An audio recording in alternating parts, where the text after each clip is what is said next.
All right, so let's start with the big story that we are tracking on WION at this hour.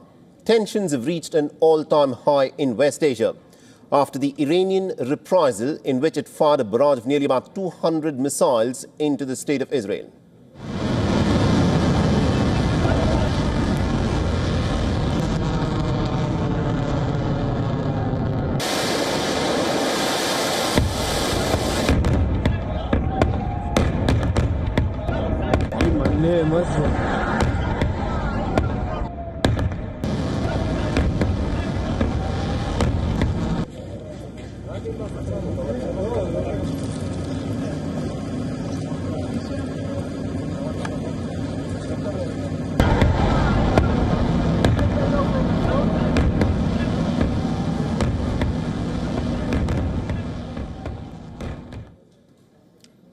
Now, the Israeli military claims that a large number of missiles that were fired by Iran were reportedly intercepted. Those of these missiles, in fact, hit in the center and other areas in the southern part of Israel across many of the Israeli air bases, and some even hit the Israeli capital, Tel Aviv.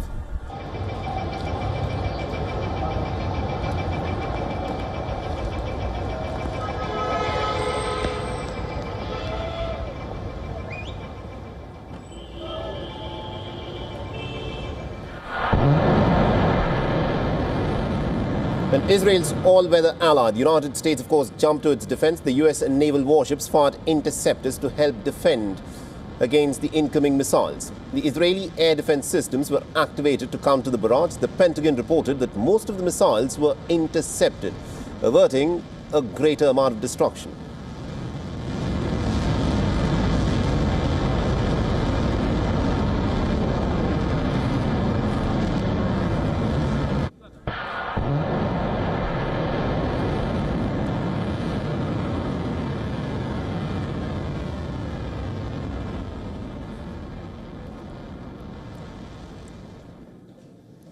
Iran's Revolutionary Guard Corps has claimed responsibility for this reprisal, stating that Iran targeted the Israeli military bases around Tel Aviv. Now, the IRGC has stated that nearly about 90% of all of their missiles hit the targets. Now, Iran has also warned the United States of America to stay out after the missile strike on Israel. The Israeli Armed Forces Chief, Major General, the Iranian Armed Forces Chief, Mohammad Bagheri, on Tuesday said that there would be a repeat of this attack if Iran's infrastructure were to come under attack.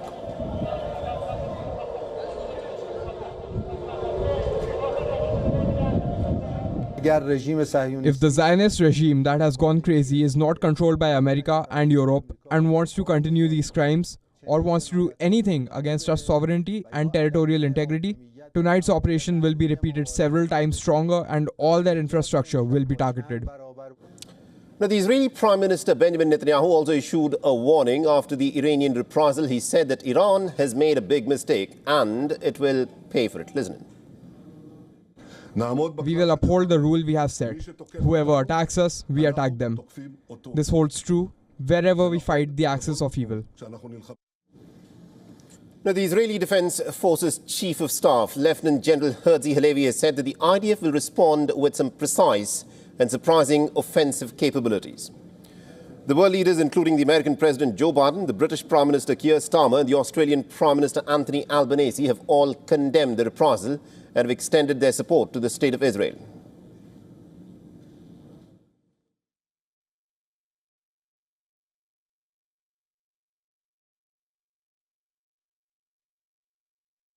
Make no mistake, the United States is fully supportive of Israel. All right, now to give us more perspective in terms of what is unfolding at this moment, we're being joined by Dr. Einat Wilf, who's a former member of the Israeli parliament and also the co-author of The War of Return. And she's joining us on this broadcast.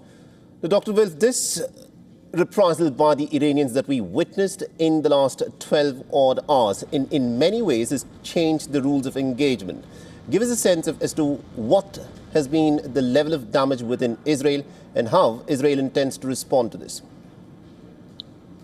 As far as we know, the damage has been minimal. I was yesterday in Tel Aviv. I can say that it was both intense and scary. I was with my family in the safe room in Tel Aviv. We've heard the explosions very nearby. I know the Iranian purpose was to try to overwhelm Israel's air defenses. At the end of the day, and that's the thing we've learned about the last 2 decades, air defense is not really a way to ultimately win wars.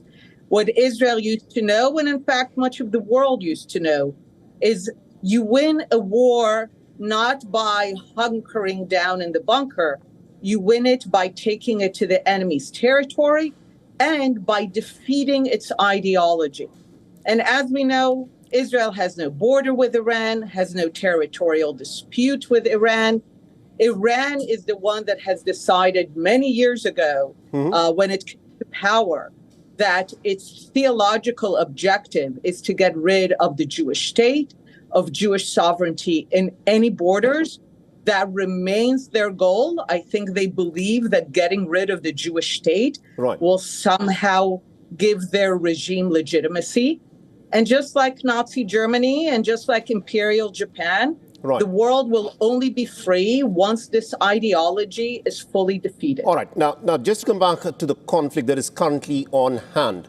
For the last 1 year, what we've been witnessing was the Israelis who claimed that they were going after Hamas, which they did in the Gaza Strip, and then the war expanded into Lebanon, where we witnessed the Israeli strikes repeatedly in Beirut and also in different parts of Lebanon. But do you now think that over the course of the last 1 year, where the Americans have been saying that they are trying very hard to bring about some kind of a ceasefire, so is the talk of ceasefire now completely off the table? I can assure you that it is wrong. The new word for appeasement is now de-escalation. We have a history of about a century that every time that the Arabs slaughtered the Jews in the land of Israel, people and world powers cave in to their demands. And every time that the Jewish people begin to strike back, there are hysterical calls for ceasefire that allow various jihadist and annihilationist regimes to stay in power. This really has to come to an end. We know that all this time, our enemies have been building their capabilities on our borders.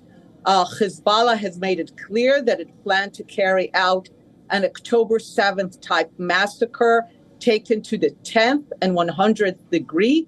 And we are finally beginning to dismantle their capabilities. All right. Now, also to talk a bit about the economics of fighting this war. Now, the Israelis, along with the Americans and their allies, used interceptor missiles to try and strike down some of the Iranian missiles. Talk us about a bit of cost of intercepting these missiles that were fired by the Iranians. Is this financially even feasible if this war continues to drag on? Ultimately, there's no doubt that air defense systems, as successful as they are expensive. And like I said, this is no way to win a war. The last time in April that Iran attacked Israel with no provocation from the Israeli side, America still in a kind of de-escalation. If I can just interject there. The Iranians said the reason why they attacked you in April, the Iranian reprisals, the reason was because the Israelis had bombed the Iranian consulate in Damascus. So that reprisal was for the Israeli bombing of the Iranian embassy in Damascus. No, that wasn't it. That was for taking down the head of Hamas that made the mistake of leaving Qatar, which I seriously don't know why they're protected in Qatar, to Iran. But again, this shows you that Iran has decided to make itself a sponsor of the Palestinian ideology of no Jewish state.